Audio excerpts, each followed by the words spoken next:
7h54 à la pendule d'Arabelle. Alors Thibaut Vidal, pour votre billet d'humeur ce matin, vous revenez sur les déclarations de Melania Trump concernant les agressions que peuvent subir les femmes. Oui, Melania Trump a déclaré soutenir les femmes qui dénoncent des abus sexuels, mais leur demande d'en apporter des preuves tangibles. Alors oui, il faut faire attention à ne pas aller trop vite en besogne dans ce genre d'affaires, présomption d'innocence, tout ça, mais sur un sujet aussi délicat, je trouve ces déclarations assez maladroites, parce que concrètement, elle entend quoi par preuve tangible? Petit selfie au moment du rapport, on prend les empreintes digitales quand le monsieur vous tripote, analyse du verre que vous avez bu pour voir si oui ou non on vous a mis de la drogue dedans. Je sais pas, j'attendais quand même vachement mieux d'elle, je pensais qu'elle allait soutenir les femmes. Bon, après, venant de quelqu'un qui est marié à Donald Trump, c'est compliqué. Ils sont ensemble depuis 1999, se sont mariés en 2005, donc depuis le temps, il a dû bien déteindre sur elle le bonhomme. Finalement, avec le recul, ses propos ne sont pas si surprenants. Non mais c'est vrai que Trump, on le connaît, les femmes, il les considère moyennement comme des égales à lui. Pour le coup, il est très conservateur sur le sujet de la vision de l'homme sur la femme.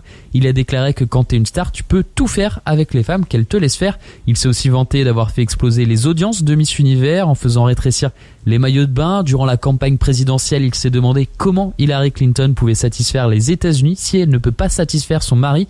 Il a poussé pour que son candidat à la Cour suprême soit élu malgré des accusations d'agression sexuelle. Et il a aussi dit de sa belle-fille Ivanka que si ça n'était pas sa fille, il pourrait sortir avec. On dirait, vous savez, un peu le tonton chelou en mariage qui dit à la cousine un peu pimpante « Ah, si j'étais plus jeune ». Mais si t'étais plus jeune, quoi ? Tu vas faire quoi ? Ça reste de ta famille, tu fais pas de bisous un peu olé olé avec des gens de ta famille. Donc bon, quand tu sors avec ce genre de monsieur, forcément ton regard sur les femmes est différent.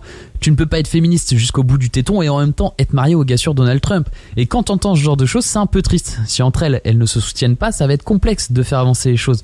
Faut pas oublier que c'est hyper dur d'être une femme dans la société. Non mais c'est vrai, c'est beaucoup plus dur que d'être un homme. Même les technologies font du sexisme.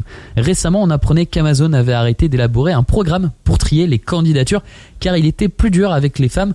En gros, il donnait des notes et quand il y avait le mot femme, cette note tout simplement diminuait.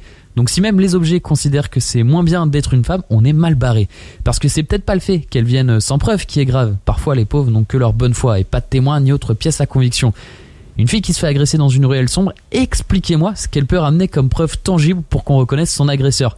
Alors oui, si la bonne foi en justice ce n'est pas suffisant, peut-être qu'éviter ce genre de remarques, ça permettra aussi aux femmes de se décomplexer et de plus souvent aller porter plainte, car faut pas oublier que l'assumer c'est aussi une épreuve, et donc il faudrait surtout arrêter de minimiser ce genre d'actes, et ça permettra aussi aux femmes de se sentir soutenues, et il n'y aura peut-être plus besoin de balancer des hashtags MeToo sur les réseaux sociaux, mais juste de balancer des porcs en prison. Suivez-nous sur notre page Facebook